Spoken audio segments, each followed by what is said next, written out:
आप सबका मजाक उड़ाते हैं। अच्छा जी। लेकिन आपने आज तक कभी किसी न्यूज चैनल का मजाक नहीं उड़ाया। क्या कभी आप उनसे सर सर क्या आप उनसे डरते हैं? सॉरी, क्या आपको उनसे डर लगता है? न्यूज तो सर, न्यूज का कैसे मजाक कोई बना सकता है? न्यूज तो कितनी अच्छी होती हैं। हमें कितना कुछ सीखने को मिलता कपिल, है। आप कुछ कहना चाहते हो तो कह लीजिए, मैं कुछ नहीं कहूंगा। पक्का सर? तो ऐसा है,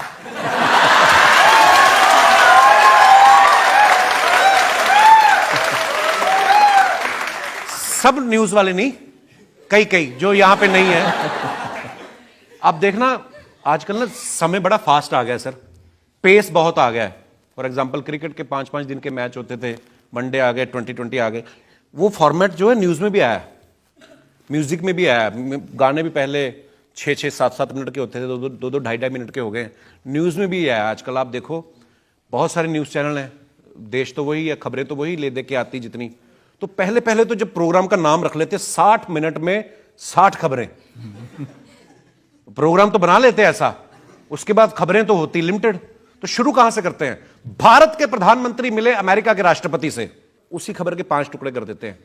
बाइडेन ने किया गर्मजोशी से मोदी जी का स्वागत, एक ही खबर है। मोदी जी से मिलकर खुश हुए बाइडेन, फिर वही खबर है। बाइडेन भी खुश हुए मोदी जी से मिलकर, खबर वही है। 60 खबरें बोलनी है ना 1 मिनट में। अब 40 बार तो घुमा फिरा के एक खबर सुना दी, 45वीं खबर तक आते आते खबरें खत्म हो गई। फिर नॉर्मल खबरें शुरू हो जाती हमारे जैसी। राष्ट्रपति से बात शुरू करके 45वीं न्यूज कैसी हो जाती है? मिर्जापुर में औरत ने काटा पति का कान।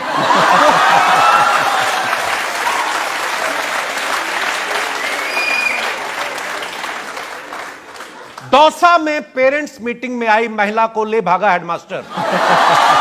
मतलब बलिया में दहेज मांगने वाले ससुर के मुंह पे थूक के भागी दुल्हन।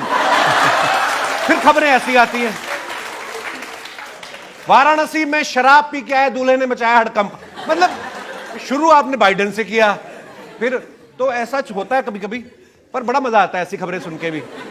मतलब ऐसा मजाक नहीं है, पर होती हैं सर ऐसे। लेकिन कभी कभी ऐसी भी खबरें आती हैं कि किसान ने सूअरों को भगाने के लिए हनी सिंह का गाना सुनवाया। ये आपने सुनी न्यूज ना? देखो सर, आप ये किसी हिंदी पेपर में मैंने भी पढ़ा था, तो उन्होंने लिखा कि हाँ, किसान अपनी फसलों को जंगली जानवरों से भगाने के लिए चला रहे हैं हनी सिंह के गाने। उन्होंने ये नहीं बताया कि उसके पीछे जो ग्रूव होता है म्यूजिक, मतलब उनका हैवी म्यूजिक होता है, तो वो सुन के उनको शायद हाँ। पर देखो आप कैसी कैसी खबरें आती हैं। वाह। कपिल, जी सर। आप जब इतनी न्यूज देखते हैं तो आपने देखा होगा कि यूक्रेन के प्रेसिडेंट हैं जेलेंस्की, वो स्टैंड अप कॉमेडियन थे, आजकल पुतिन से लड़ रहे हैं जी। पंजाब के चीफ मिनिस्टर भगवंत मान, वो भी स्टैंड अप कॉमेडियन थे जी। तो जो कॉमेडियंस हैं उनके लिए एक नया रास्ता खुला है। या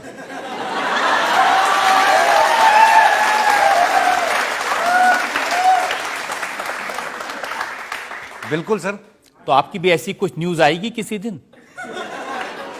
सर मुझे ऐसा लगता है कि जब आदमी ना पॉलिटिशियन बन जाता है, वो थोड़ा सीरियस पता नहीं क्यों हो जाते हैं सर सारे।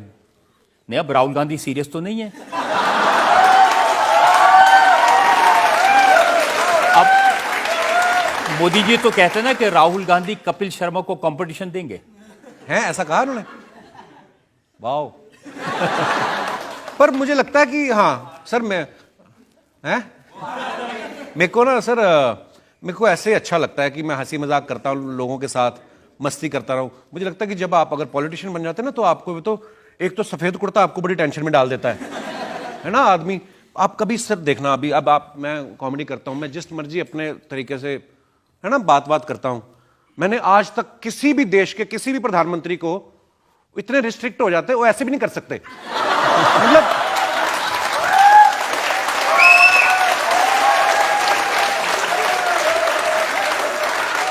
आपने देखा कभी किसी को?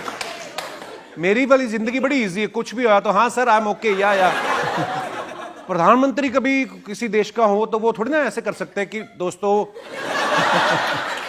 तो मुझे लगता है कि हम हम जो काम कर रहे हैं शायद वो ठीक है, लोगों के चेहरे पे मुस्कुराहट ला रहे हैं, तो बाकी वक्त का कोई पता नहीं। यानी आप अच्छा काम करें, करते रहिए। एक और सवाल जनता से। मैं ये प्रश्न पूछना चाहती हूँ, आपके शो में बड़े बड़े सेलिब्रिटीज आते हैं, अमिताभ बच्चन जी आए, शाहरुख खान जी, सलमान खान जी, सबने आपको एक सलाह दी पर आपने मानी नहीं। अच्छा जी।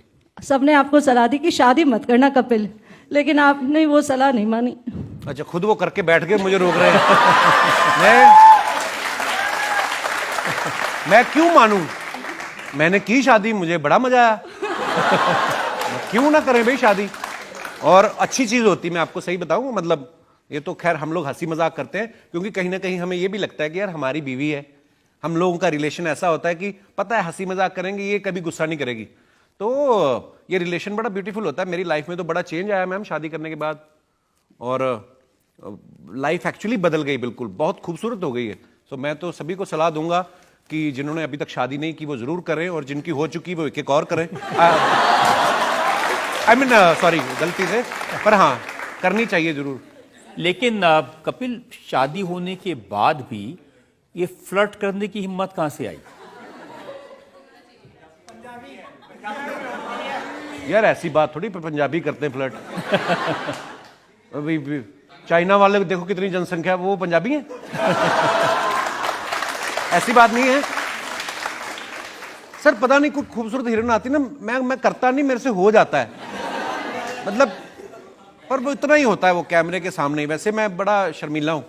पहली फिल्म भी जब की ना मैंने, तो मेरे से ना, मैं बातों बातों में रोमांस जितना मर्जी करा लो, वो जब उन्होंने बोला ना, अब्बास मस्तान साहब ने, कहते ये तुम्हारी वाइफ है, अब पहले दिन सेट पे आप जाओ, घबराहट होती ना, किसी की बहू बेटी को सीधा आप हक करो, पहले दोस्ती हो तभी आदमी करे, तो मैं घबरा गया था पहली फिल्म में।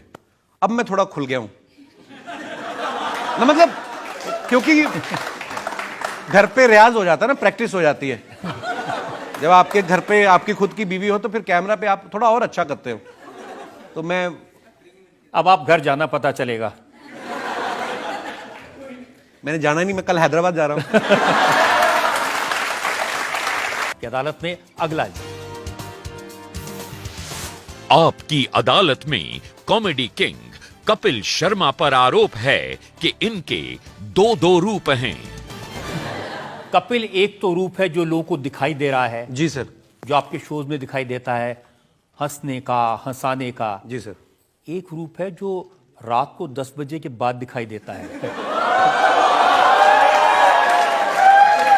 डराने का, धमकाने का, गरियाने का। मैं हमेशा कहा मल्टी टैलेंटेड। वो सर होता है कभी कभी, मतलब अब शायद वक्त बहुत बदल गया।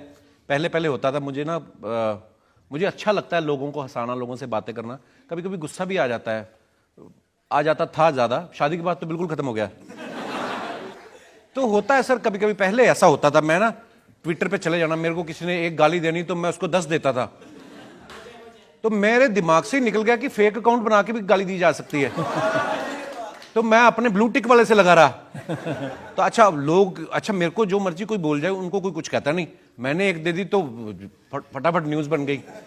फिर मुझे लगा मैं आई एम वेरी पॉपुलर, तो मुझे ये सब नहीं करना चाहिए। तो अभी बदल गया सर हालात, अभी मतलब अभी भी लोग कहते हैं कि जैसे हाथी के दांत खाने के और दिखाने के, और कपिल शर्मा पीने के पहले और पीने के बाद और। होता है ऐसे। मैं धर्मपा जी को बड़ा फॉलो करता हूं इस मामले में नहीं। अगर आप उनके सोशल मीडिया पे जाओ ना, अब आप सोशल मीडिया पे जाओ तो धर्मपा जी के ट्वीट्स देखने शुरू किए मैंने, इतने मोहब्बत वाले। मैं कहा यार ऐसे काम करने मैंने, अब मैंने लड़ना नहीं ट्विटर पे, अब जो धर्मपा जी जैसा करते हैं ना वैसे करना है। अब मैं देख रहा था बीच में वो अपने फार्म पे गए, तो उनके फार्म पे कोई बड़ा बड़ा कद्दू हुआ। कद्दू को क्या बोलते हैं हिंदी में? पंपकिन। वाह, हिंदी में मेरे से भी ज्यादा पढ़े लिखे लोग। पंपकिन तो हो गया इंग्लिश में, सीताफल बोलते हैं। वो गोल सा होता है जो ऐसा वाला। वो उनके फार्म पे बड़ा वाला कद्दू हुआ, तो लेके बेचारे ट्विटर पे लाइव गए हुए हैं, दोस्तों कद्दू मेरे खेत में हुआ है, बहुत ही अच्छा होता है सेहत के लिए। इतना बड़ा कद्दू, मुझे इतना क्यूट लगा उनको देख के। मैंने कहा मैं भी ऐसे वीडियो डाला करने हैं, अगर नहीं ऐसे तो मत डालो। हैं अरे आप जेल से कब छूटे?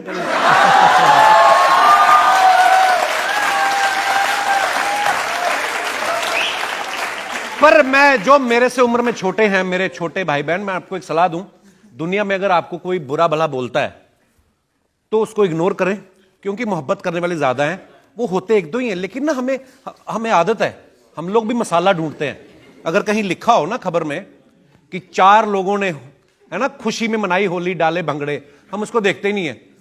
दूसरी तरफ खबर आएगी ना, 2 गुटों में हुई झड़प, हम झट से देखते हैं कि कौन से गुट हैं। तो नेगेटिविटी कहीं ना कहीं आपको अट्रैक्ट करती है, मसाला जो होता है। पर जितनी हो सके मोहब्बत फैलाएं। पुरानी बातें हैं सर, पहले पहले हो जाता था ऐसे। ये मोहब्बत फैलाने की बात थी। जब अनुपम खेर को आप पहली बार मिले, जी सर, तो आपने उनको सिखाया पैक कैसे बनाते हैं? नहीं सर, अनुपम सर से, क्योंकि मैं उनका बड़ा फैन हूं, तो दुबई में हमारा शो था एक, तो हमारे ऑर्गेनाइजर ने बताया कि अनुपम खेर साहब भी यहाँ पे हैं, तो वो आपसे मिलना चाहते, तो मैं गया, तो बड़ी खुशी हुई उनसे मिलके। तो उन्होंने कहा कि आप ड्रिंक लेंगे? मैं कहा जी ये कोई पूछने की बात है। तो उसी मॉल के अंदर ही हम लोग चले गए, तो उन्होंने एक एक ऑर्डर किया, कहते मेरी तरफ से। मैं कहा ठीक है जी। 30 ml आया, तो बोलते हैं अच्छा मैं इस चीज़ को प्रमोट नहीं करता हूँ, बुरी बात होती है, पर हाँ कभी कभार चलता है, ठीक है। तो आया ड्रिंक, तो कितनी देर तक बैठे रहे, तो मेरे को भी लगा मैं पहली बार मिला हूँ, एकदम से नहीं ऐसे पैक करना, तो मैं भी बैठा हूँ, और उन्होंने जिस स्पीड से खत्म किया मैंने भी किया। बाद में कहते एक और लेंगे, तो मैं मन में सोचूं कि ये कोई पूछने वाली बात है। तो उन्होंने एक और मंगाया सर, आधा उन्होंने अपना डाल लिया, आधा मुझे। कहते मैं आपकी वजह से 1.5 ड्रिंक ले रहा हूं, मैं 1 लेता हूं। तो मैंने कहा सर मैं आपकी वजह से 1.5 ले रहा हूं, मैं 6 लेता हूं। तो कपिल, आपको किस किस बात पे पकड़ूं?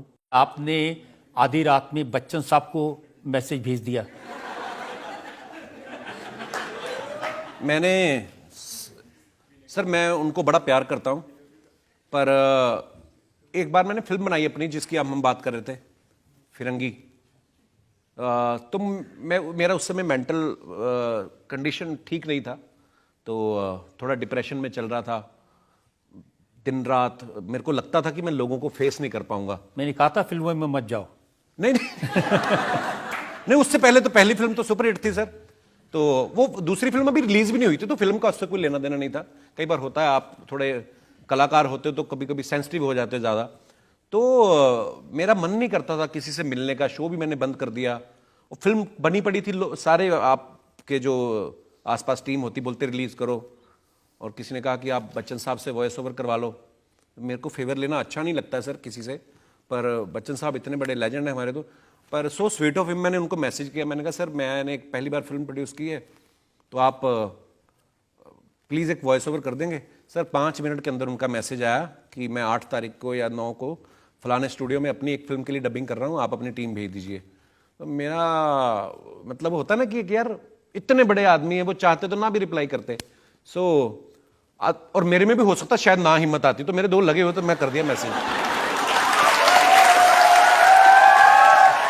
ये जो मुझे मैसेज भेजा, एक बार आधी रात को भी 6 लगा के भेजा था।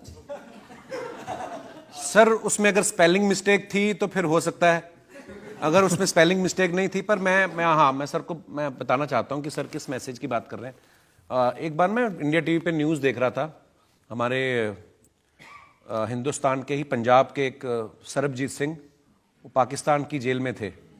तो वो देख के ना मैं इतना इमोशनल हो गया, मेरे को कुछ सूझा नहीं कि मैं क्या करूं, क्योंकि न्यूज़ इंडिया टीवी पे आ रही थी। तो रजत सर इज सो काइंड, मैंने उनको मैसेज लिखा, मैं कहा रजत सर आप इतने पावरफुल आदमी हैं, आप कुछ करते क्यों नहीं, आप उनको छुड़वाते क्यों नहीं? तो अच्छा ये भी इतने स्वीट, इन्होंने भी वापस रिप्लाई किया कि वी आर ट्राइंग। सो ऐसा भी होता है, हमेशा ये नहीं कि मैंने मतलब इमोशनल होकर ट्विटर पे लड़ाई हूँ, कभी कभी वो दिल भी ऐसा हो जाता है सर। पर आप बड़े प्यारे हैं सर, आपने रिप्लाई भी किया, थैंक यू।